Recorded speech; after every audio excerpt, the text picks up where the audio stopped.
No sé exactamente qué pasó, que todo de repente ya cambió.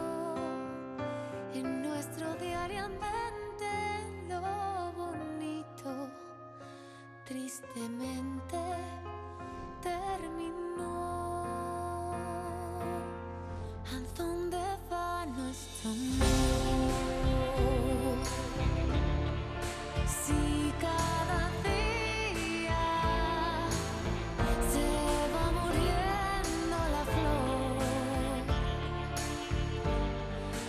de tu alegría, ¿a dónde va nuestro amor? Yo me pregunto, en nuestro cielo hay un sol en agonía.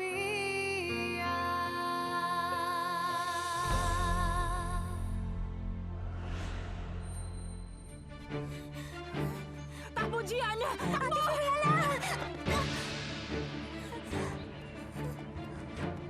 Ano? Sa tingin niyo ba ganun kadaling makatakas? Naligaw na natin sila! Gian? Kahit kailan hindi mo talaga ako kayang ipaglaban sa mga halimaw mong kapamilya! Wala ka talagang silbi! Hindi mo kayang kalabanin si Eloisa para maprotektahan ang asawa mo! Eh ano ang gusto mong gawin ko, ha? Madali lang! Gusto kong sabihin mo sa lahat na tigilan na nila ako! Sabihin sa kanilang lubayan ka? Kapag ginawa ko yon, siguradong lalo kanilang guguluhin. Gawin nila kung anong gusto nila. Sandali. Binibigyan mo lang sila ng dahilan para tratuhin ka ng ganyan.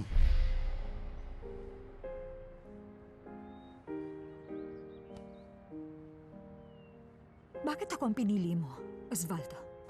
Ay nako. Pwede ba? Heto na naman tayo eh. Pwede ba sagutin mo ang tanong ko? Iniwan ko ang lahat dahil sa'yo, Osvaldo. Buhay ko, karir ko. Kahit pa paano sagutin mo man lang ako. Okay. Ipapaalala ko lang sa'yo ha. Ikaw ang kusang nag-iwan sa mga sinasabi mong yan. Ikaw, ang maduming karir. Dahil sa nabuntis ka. Oo, pero hindi ko yung ginawa mag-isa. Ikaw ang may kasalanan. Tama ka. Tama, okay, pero hindi mo pwedeng isisi sa akin ang mga nangyari sa'yo. Ang pagbubuntis mo, hindi plinano ng dalawang tao naghahanap ng kaligayahan. Katuwaan lang natin yun noon. Pero nangyari pa rin, hindi ba? Tama. Sa mga babaeng gustong siluin ng lalaki at nabitag mo ako. At pagkatapos ano? Alam natin pareho ang nangyari noon. Namatay ang bata. Naalala mo? Sa tingin mo, baliwala lang sa akin yun. Hindi po ako magnanakaw, maniwala ka. Ang totoo, kilala ko po si Sir Pedro. Hinahanap namin siya para kausapin. Kung gusto niyo po, itanong mo sa kanya. Sir Dante, narinig mo ako? Anong problema? Sinasabi ng babaeng ito, kilala niya raw si Sir Pedro. Russo, gusto mo bang puntahan ko at itanong kay Senyor Pedro kung kilala nga niya ang babaeng yan? Ano man ang sabihin niya sa'yo, dyan lang siya. Hanggang sa makatawag ako ng mga pulis. Okay po. Hindi, teka mama. Pakiusap, tulungan niyo ako. Kailangan ko makita ang ate ko eh. May sakit po talaga ako. At hindi maganda ang kondisyon ko. Oo, tama ka nga. Una, sabi mo sa akin, kilala mo si Sir Pedro. Ngayon naman, di maganda ang kondisyon mo. May sakit ka pa. Ikaw, hindi ka makakaalis dito. Pero totoo po, mama. Hindi maganda ang pakiramdam ko. Huwag ka nga sinungaling. Tigilan mo yung pag-iyak-iyak mo. Gianna! Gianna!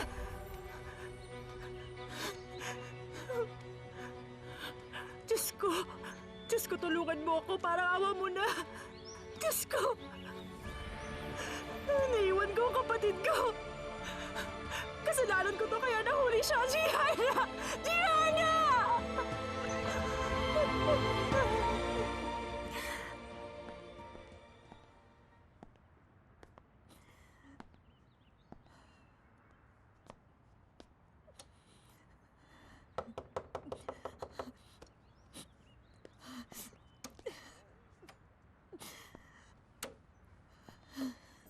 Okay ka lang? Ang totoo, hindi, Pedro. Anong nangyari? Masakit dahil wala sa pamilya niyong nagmamahal sa akin. Kahit ng asawa ko. Natatakot ako mabuhay kasama ang mga taong galit sa akin. Makinig ka. Baka naman, nagkakamali ka. Kung ganun, bakit nila ako laging pinagtatawanan? Wala akong masabi o magawa para makaganti. Maliwanag na ayaw nila sa akin. Sonia, nang magpakasal ka, plano mong makasama sa pamilya. Hindi. Hindi ko pinagplanuhan. Nakakahiya. May anak na sana ako, si Angeles. Kaya lang, Okay lang yun. Relax ka lang. Relax lang. Alam ko kung gaano kasakit ang mawalan ng anak. salamat sa Nararamdaman ko rin pangunawa. yan. Magiging maayos din ang lahat. Maniwala ka.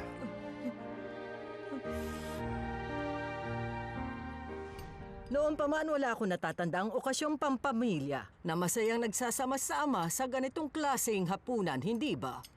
Wala si Sonia pero wala akong pakialam. Mama, nakikita ko nag-enjoy ka at kung gusto mo, pwede nating ulitin ito, okay? Wala ako sa mood sa pang-insulto mo, seryo. Sa totoo lang, kahit si Maximo hindi niya naranasang makasama tayong lahat tulad nito. Bakit mo nasabi yan? Bakit ko nasabi yon? Dahil sa tuwing pupunta tayo rito, lunch man o dinner, sinisiguro niyang may importanteng gagawin, pangangaso, pangingisda, paghahalaman, pangangabayo. Pero nang mamatay siya, biglang nagbagong isip niya. Pero wag na magsalita ng masasakit. Maganda ang pakikitungo niyo sa akin. At siniguro ni Lolo na meron akong tatay. Totoo man o hindi. Nagsasabi lang naman kami ng katotohanan. Nasisiguro kung maraming pinagsisiyan ng Lolo Maximo mo hanggang sa mamatay siya. Tumahimik ka, Federica. Tigilan mo na ang mga walang kwentang yan. Huwag kang magsasalita laban kay Maximo. Di ko papayagan lalo na sa harap ng pagkain. May gusto lang po akong sabihin. Dahil kay Lolo Maximo, kaya malungkot tayo ngayon at sumasama lang ang loob ninyo sa amin. Sumasang-ayon ako sa iyo, Roxana. Doon na lang ako sa kwarto maghapon ng mag-isa. Mas gugustuhin ko pang doon kumain kesa sa makinig sa mga walang kwentang usapan. Pero Mama, Sasamahan na po kita, Lola. Huwag na! Dito ka na lang. Iba ka talaga, Rose. Lagi na lang. Maiba tayo. Kanina ko pa napapansin, panayan tahol ng mga aso sa labas. siguradong may nakatakas na hayop sa radyo. Hindi tatahimik yun hanggat hindi nahuhuli.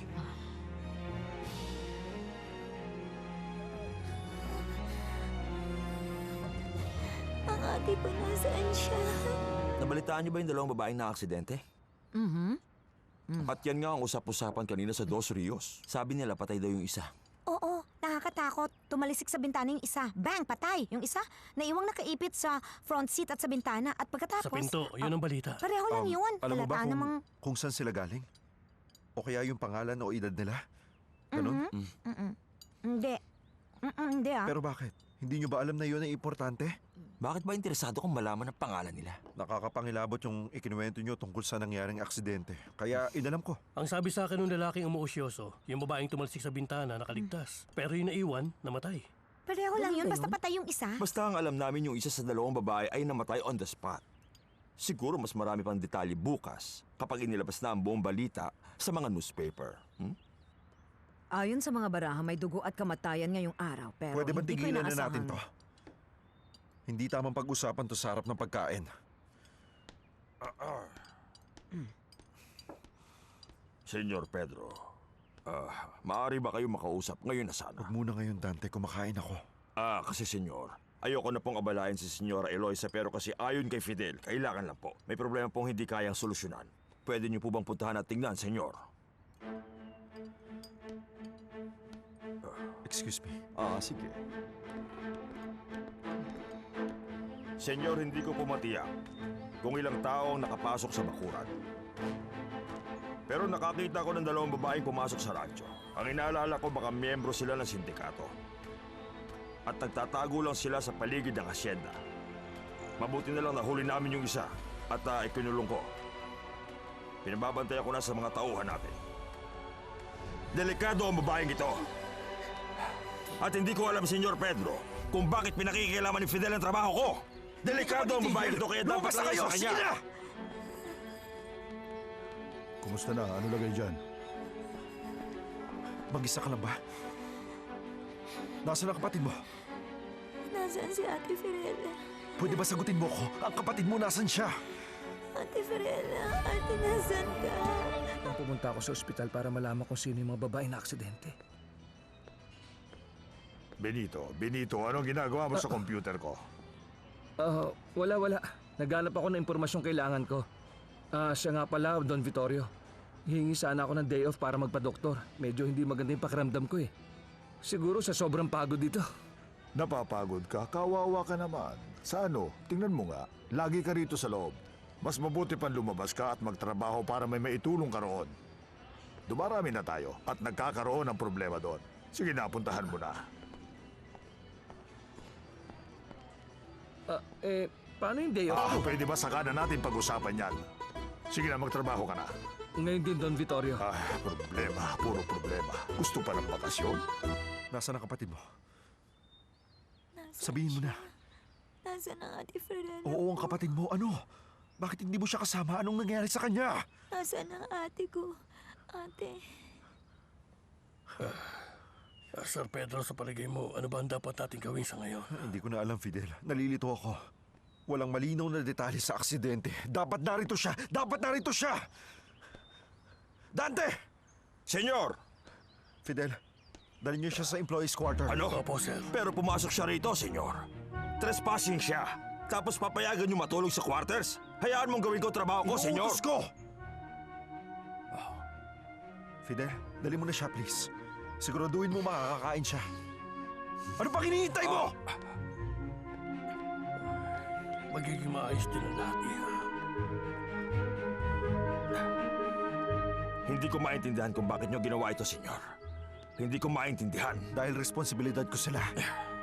Gusto kong malaman ninyo, kumikilos lang ako ayon sa security code at nai-report ko na ito sa mga pulis.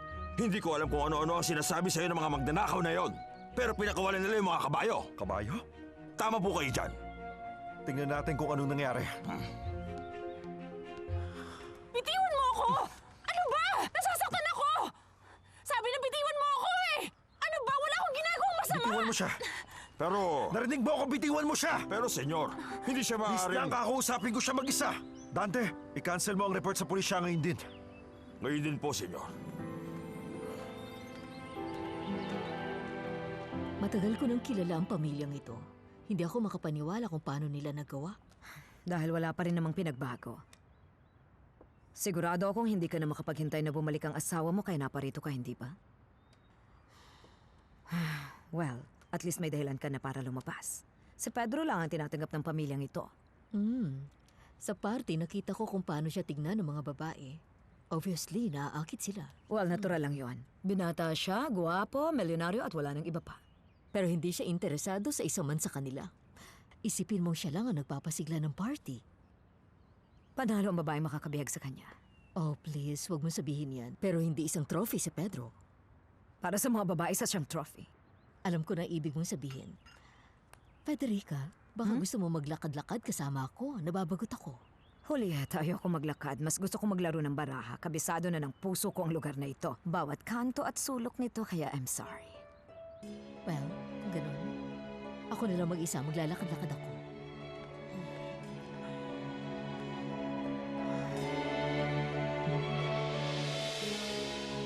Akala ko talaga wala na kayong magkapatid.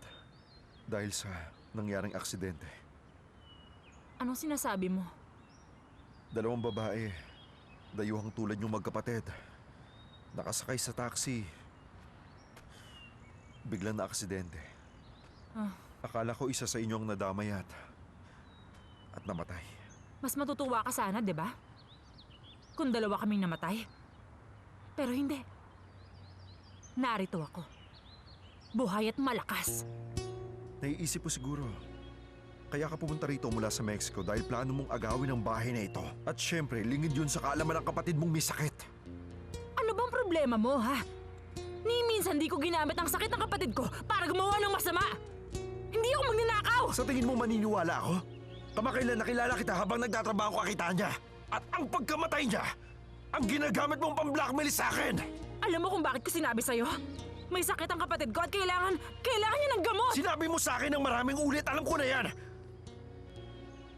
Pero di ko makalimutan kung bakit nagkaganito. Naging ganito? Hindi kita maintindihan. Anong klaseng tao yung ginagamit yung diary ng taong namatay? Para manamantala ng kapwa.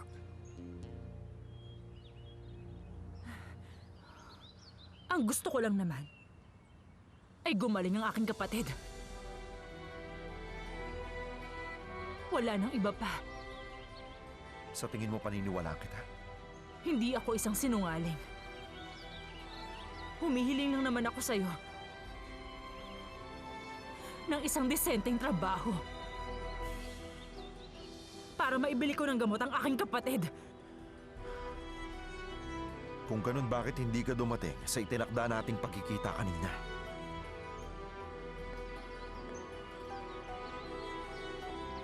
Sino kayang babaeng yun? Huli na nung makarating kami sa plaza dahil hindi kami pinayagang umalis sa hotel na pinagdalhan mo sa amin. Bakit naman? Dahil wala kaming pera para bayaran ng malaking bill. Ano sa akala mo, ha? Pwedeng bayaran ng hangin? Nung pwede na kaming umalis, tanghali na. Pagdating sa plaza, wala ka. Kahit si Fidel, aba wala. Ah, ganun. Hindi kita pwedeng hintayin ng buong araw. Siyempre, dahil hindi sa'yo mahalaga. Kaya nga sumakay kami ng taxi para makarating ka agad. Pero niloko kami ng driver. Dinala kami sa ibang lugar at nang makarating kami ron, tanghali na. Tapos napagpasyahan mong tumalon sa pader kasama ang kapatid mong may sakit. Para lang makita ko, ganoon ba? Hindi yon. Ah, Malaki ang pagkakabukas ng main gate nyo. Hindi kami tumalon sa pader kanina. Nang makapasok na kami biglang dumating ang mga gwardya nyo. May mga aso. Ang dami tumatahol pa. Kumakatahol sila para bang nakagawa kami ng isang napakalaking kasalanan. Alam mong totoo? Kasalanan mo to eh. kasalanan ko? Oo. Ikaw ang may kasalanan. Dahil kung hindi mo kami nindyan kagabi, hindi sana nangyari to. Hindi pwede kagabi. Nang dumating kayo, hindi ko pa nababanggit kay Lola. At may party kagabi. Siguro magandang party, no? Oo. At Italian. Bakit? Anong meron? Birthday ko. Ah, birthday mo pala kahapon, ha? Happy birthday po. Kakantahan kita, pwede? Yung masayang birthday song? Maligayang kaarawan! Alam mo ba, may regalo na ako para sa'yo. Isang eskandalo! May utang ka sa hotel kasi dinala mo kami ron nang wala kaming pera. Kumain kami ng mamahaling pagkain galing sa pinakamaliit na ref sa mundo. At nang dahil doon, sigurado nagkaroon ng problema sa pusong kapatid ko. Kaya inuutos ko na pakawalan nyo na siya. Kung hindi, sinusumpa ko na may eskandalo ka sa harap ng iyong buong pamilya. At kung sakaling kagabi, walang nangyari eskandalo sa magandang birthday party mo, ngayon magkakaroon na! O ano? Naintindihan mo ba yon? Pakakawalan mo ba ang kapatid ko o hindi? Bakit nangyayari sa amin to? Nasaan ang ate ko? Sana hindi na kami umalis sa Italy. Alagaan niyo sana siya. Ano? Hindi ako may sabi, kundi si Sir Pedro. Ate ko. Nasaan na ba talaga ang ate ko? Anong ginawa niya sa kapatid ko? Nakita niyo ba siya? Bakit hindi ko siya makita? Sino kaya ang batang ito? Saan siya nanggaling? Ay, hindi ko alam. Pero sa tingin ko nakatakas yan sa mental hospital. May malapit na rehab rito. Alam ko, wala naman. Ano kaya kung tumawag tayo ng pare? Eh, tingnan mo, para siyang sinasaniban. Ay, huwag ka nga magsalita ng ganyan. Paano kung isa siyang multo? Ay, Diyos. Meron bang multong ganyang kalakas kumain? Mas mabuti pang maging alerto kayong dalawa, baka may kanta pa yan. Inuutusan mo ba kaming bantayan ng batang yan? Ha? Hindi. Pwede bang irespeto mo ang pagpapahinga namin ngayong linggo? Ha, pwede ba? Ako ba'y nakita niyong pahila-hilata lang, ha? Wala mo ng pahinga. Hello. Senyor Pedro. Ate ko. Papunta na po kami ngayon dyan. Ngayon din. Yes, senyor. Sumama ka. Gusto ko niya makausap. Kakausapin niya ako? Pero bakit? Tumahimik ka na at sumunod ka sa amin. Ay, sige na, sige na. Wala akong Sumunod ka magagawa. ako Oo bahala na. rito. Oo na. Gian! Gian! Okay ka lang ba? Okay lang. Okay, tama na ang yakapang yan. Mabuti pang umamin na kayo. Ilang kriminal pa ang kasama ninyo? Sumagot kayo, dali. Dante, makakaalis ka na. Pero senyor, Mag-usap na lang tayo mamaya, please. kung yan po ang gusto niyo, senyor. Hello po, sir. Naalala niyo po bang linggo ng hapon ngayon? Ibig kong sabihin, araw ng pahinga namin at saka day off ko po. Alam ko. Kung ganun po, sir, alam niyo bang paborito kong lugar na ito kapag nagpapalipas ng oras? May iba ako. Pwede ko bang malaman kung sino ang mga magagandang yan? Ay, mukhang mga dayuhan. Kilala mo po sila, sir? Pero para namang hindi sila tipo maging girlfriend, katulad nung dinala mo rito minsan. Nag-iba ka na ba ng gusto ngayon, sir? Ay, narito na ako. Alam mo ba, nakita ko si Pedro nakikipagtalo sa dalaga sa garden. Sinong dalaga? Hindi ko alam. Mukha siyang simple. Pero maganda siya. Alam mo, nang makita ko siya, pakiramdam ko parang may kakaiba sa kanya. Kakaiba? Oo, ewan ko ba. Basta kakaiba. Well, anyway, isa na namang humahabol sa kanya. Isa na namang babae? Kailan dumating dito sa bahay ang babaeng iyon? Hindi ko alam. Ang sumunod na dumating ay mas bata. Pero mas may edad yung una. Parang hindi ko siya gusto. Tingnan mo, parang may swerte ako nakikita. Malinaw na sinasabi nito ang mga mangyayari sa bagay-bagay. Magiging maayos ang lahat. My lovers at one. At may babaeng nakatayo sa garden. Federica, wag mo ipakita sa akin ang mga barahang yan. Alam mong hindi ako naniniwala sa mga yan. No. Malinaw na sinasabi rito na may darating. Tingnan mo, malaki siya at matalino. Gagawin niyang tama ang mali. Meron ba tayong dapat gawin sa dalawang babaeng Yung kinaiinisan mo? pinalinisan ko sa iyong kwarto sa quarters ay para sa kanila. Si Fiorella. Siya ang bagong maninilbihan dito sa rancho. Naiintindihan ko na po, Sir Pedro. Mabuti naman si Mona. Pwede bang samahan mo na sila sa kwarto at pakitulungan mo sila? Okay po. Dahil ikaw ang pinakapaborito kong amo, gagawin ko po ang mga sinabi niyo sa akin, Sir. Salamat, Simona. Walang anuman po, Sir. Okay. Tayo na, mga ineng. Masaya ako at hindi ka naman pala masamang tao, Sir Pedro. Maraming salamat. Sandali lang. Gianna. Ang sabi mo, dalawa lang silang pumunta rito sa rancho. Tama po, senyora. Nang makita ko, siniguro ko pa mahuhuli sila. At gusto nilang nakawin ng kabayo? Ganun na nga po dahil pinakawalan nila ang isa. Pero sa tingin ko, ang dalawang yun ay pumunta rito para hindi magnakaw ng kabayo. Meron silang ibang pakay. Hindi ko maintindihan ang nangyayari. Ako rin po. At ang isa pa po, Senyora Eloisa.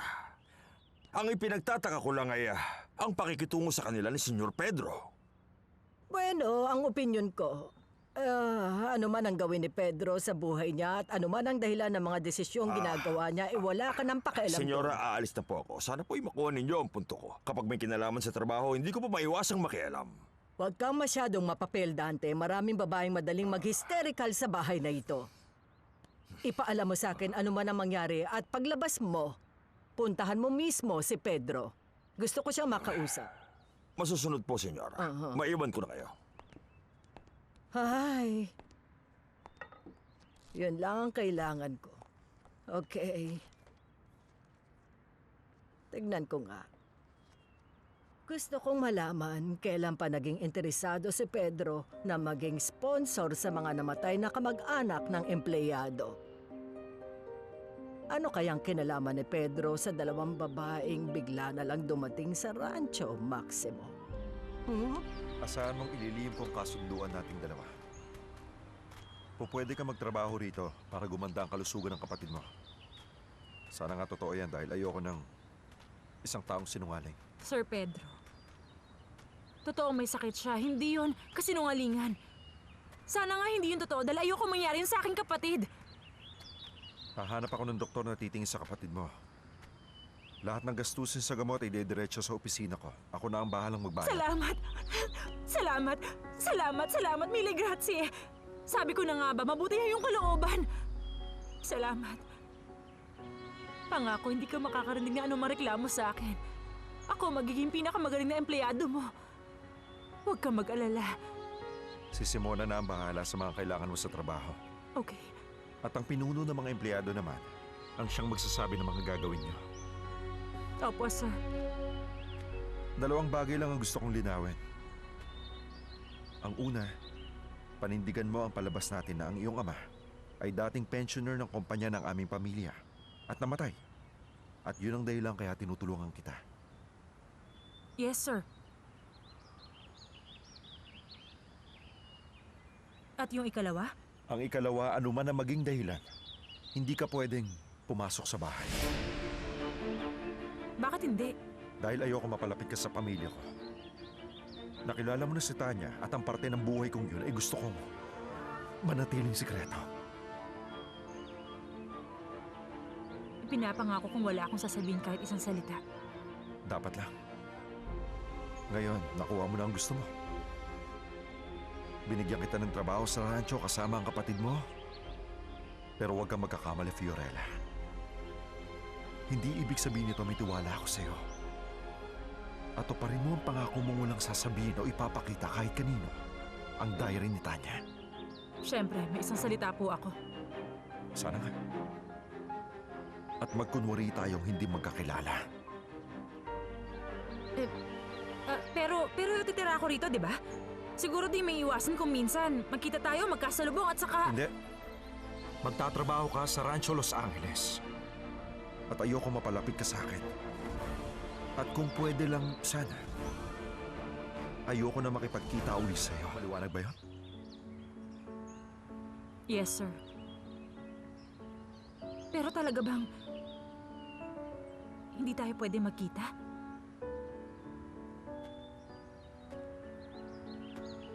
Mas mabuti ng hindi.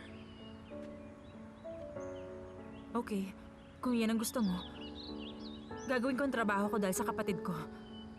At pag sweldo ko, babayaran ko sa'yo lahat ng mga gagastusin mo sa kanya. Dapat lang. Pasensya na kung ang puso mo naging malamig at wala ng tiwala. Nakakaawa ka kung di mo matagalan ang presensya ko. Alam mo, naawa ako sa'yo. Ngayon, sir, handa na ako manilbihan sa inyo. Sige na. Si Simona ang magbibigay ng uniform mo.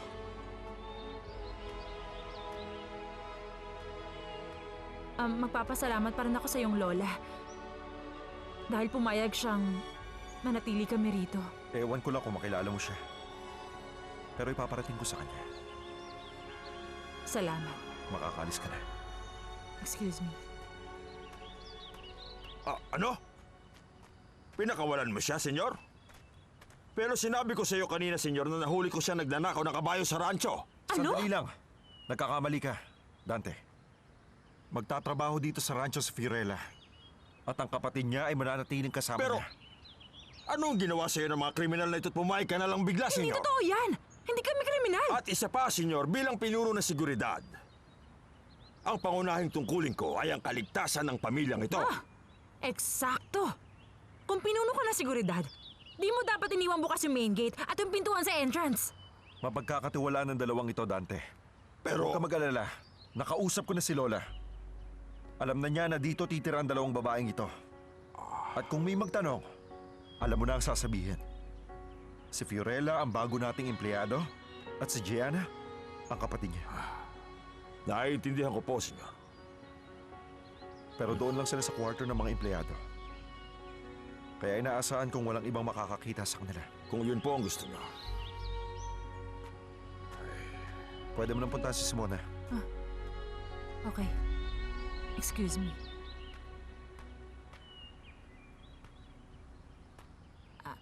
Ano na naman? Hindi ko alam kung paano mahanap si Simona. Hindi ko pa kabisado ang lugar na to. Pwede mo ako samahan? Tayo na.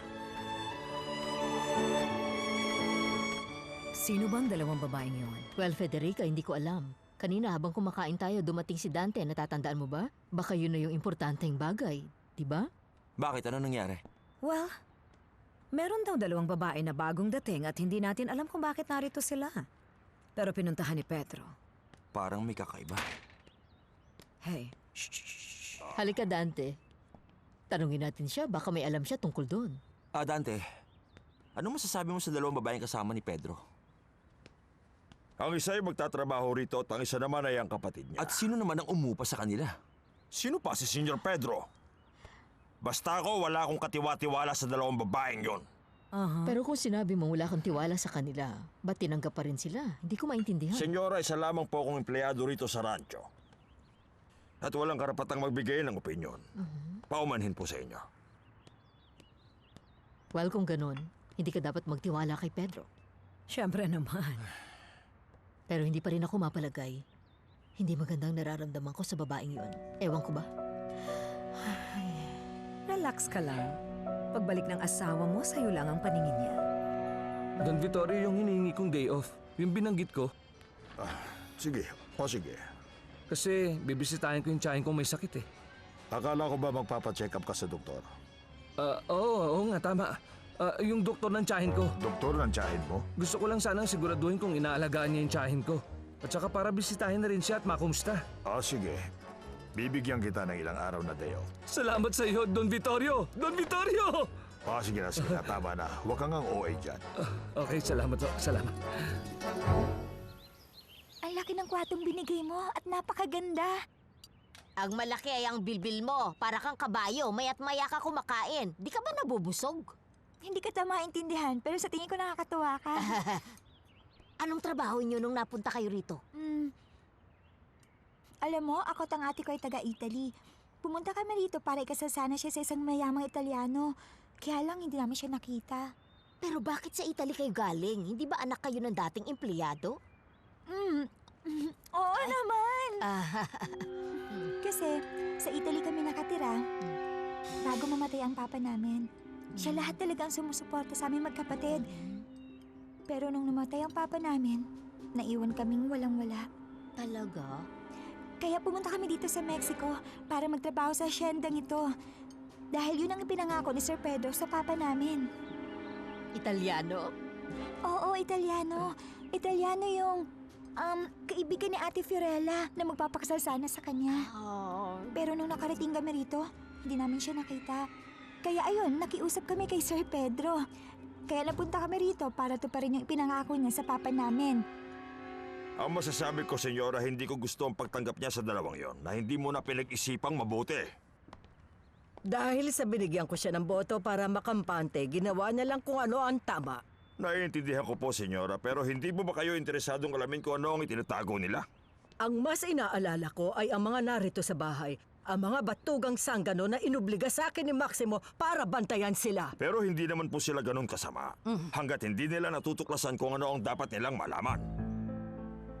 Hindi makakabuti sa atin ang magtiwala sa kanila.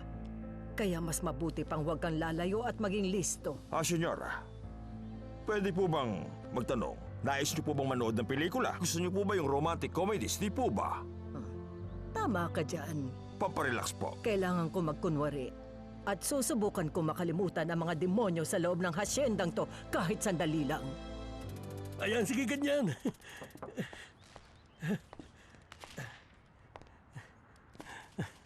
Ang galing ko. Nakita niyo, senyora? Ayan ang isa pang controller. Baka gusto Ayan. niyong magpalipas ng oras. Okay po yun, di po ba? Huwag na. Ihanda mo na lang ang sauna. Masusunod po. Konti na lang. Lola, nandiyan ka pala. Pasensya na po, hindi kita napansin. Ayos lang, wala kang kasalanan. Alam ko naman mula nang ipanganak ka, manhid ka. At may kakulangan sa pag-iisip.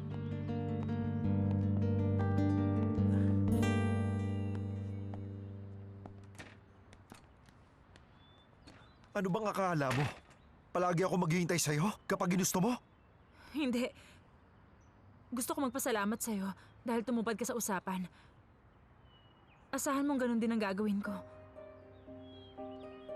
Ang diary. Sana ma-realize mong pwede akong pagkatiwalaan. May isang salita ako.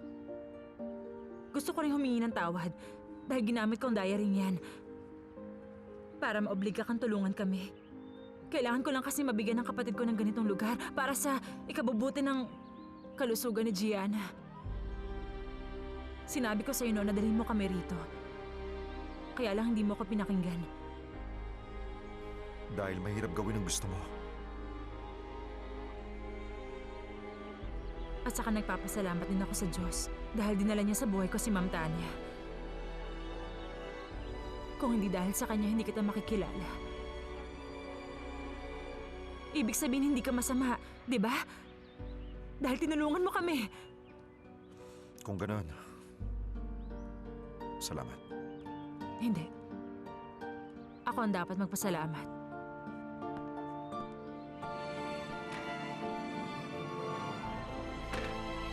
Kahit ang mga pulis, hindi rin nila alam ang tungkol doon.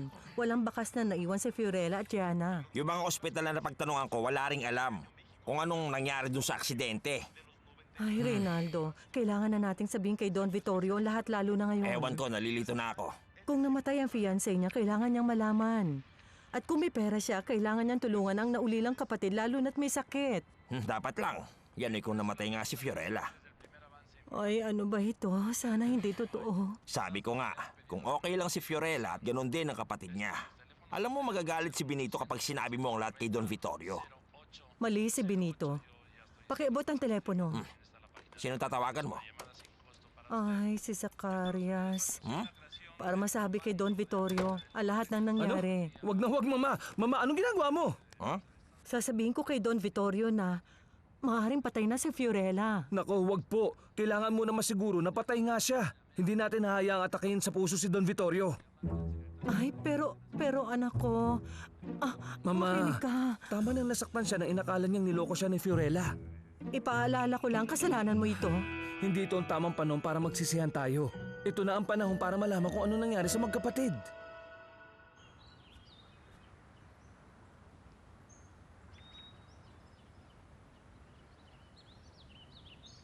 Hello? Well, hindi sana kita naabala sa ginagawa mo. Hmm? Kaya lang, akala ko mas gusto mo ang pole dancing kesa sa yoga. Bakit? Wala lang, nasabi ko lang naman. Alam mo na, well, ang alam ko kasi artista ka, na-imagine ko na eksperto ka sa lahat ng sayaw sa sarili mong palabas. Oh, hindi naman, Federica. Anong kailangan mo? Wala naman. Namamasyal-masyal lang. Alam mo na, Okay, ituloy mo na ang pamamasyal mo. tama. Okay. Well, tingnan ko kung masasalubong ko ang isa sa mga babaeng dumating kanina. Sinong babae? Yung dinala rito ni Pedro para magtrabaho. May alam ka ron? Oh, ang totoo, hindi ako kampante doon sa panganay. Nag-aalala ako baka gold digger siya. At bakit mo naman nasabi yan? Kasi, ang balita ko, ikakasal sana siya sa isang mayamang Italiano. Tapos dinala sila rito ni Pedro. Malaking problema at kung sakali silang dalawang nagkatuluyan, ibibigay sa kanila ni Eloise ang lahat. Oh, higit pa. Isipin mo ha, makaisidus si Osvaldo. Shh! Whatever. Shh! Kalimutan mo na yun, wala akong sinabi. Well, napaparanoid yata ako. Kasalanan niya na nga. Tequila, ha? Tama Well, ka. mamamasyal muna ako. Pasyal. Bye. Bye. Magsimula tayong muli. Ano ka mo?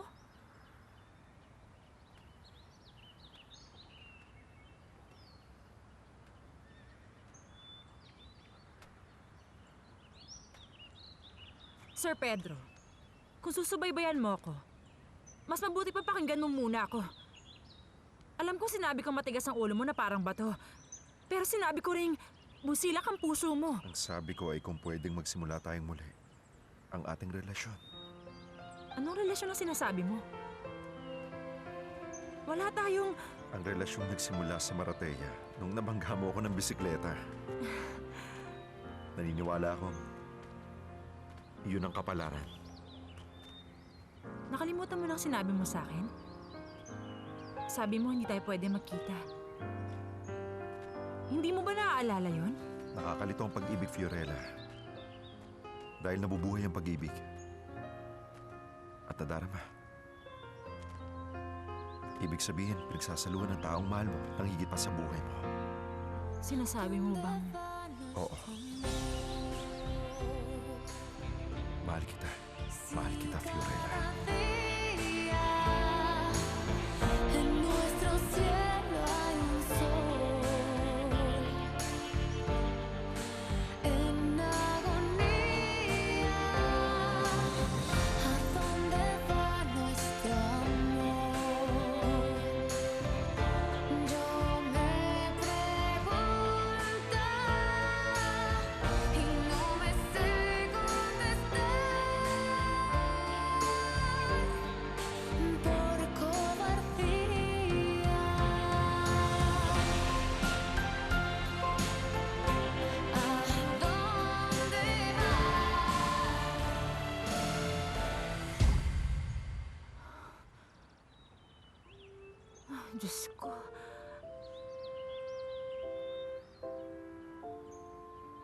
Fiorella, ano ka ba?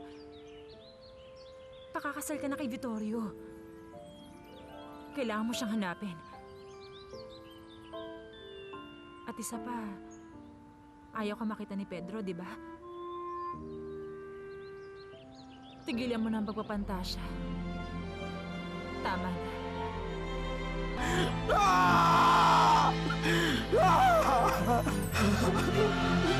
Imbestigahan mo yung numero ng telepono na ipapadala ko sa'yo at alamin mo kung saan. Malamang kayo pong mayordoma ng mga katulong dito sa bahay, tama ba? Mali, hindi po yata yun ang tamang tawag sa inyo. Pasensya na po. Yung kasi sabi sa akin ni Sir Pedro. Ano nga uli yun? Pinakamataas sa lahat ng katulong.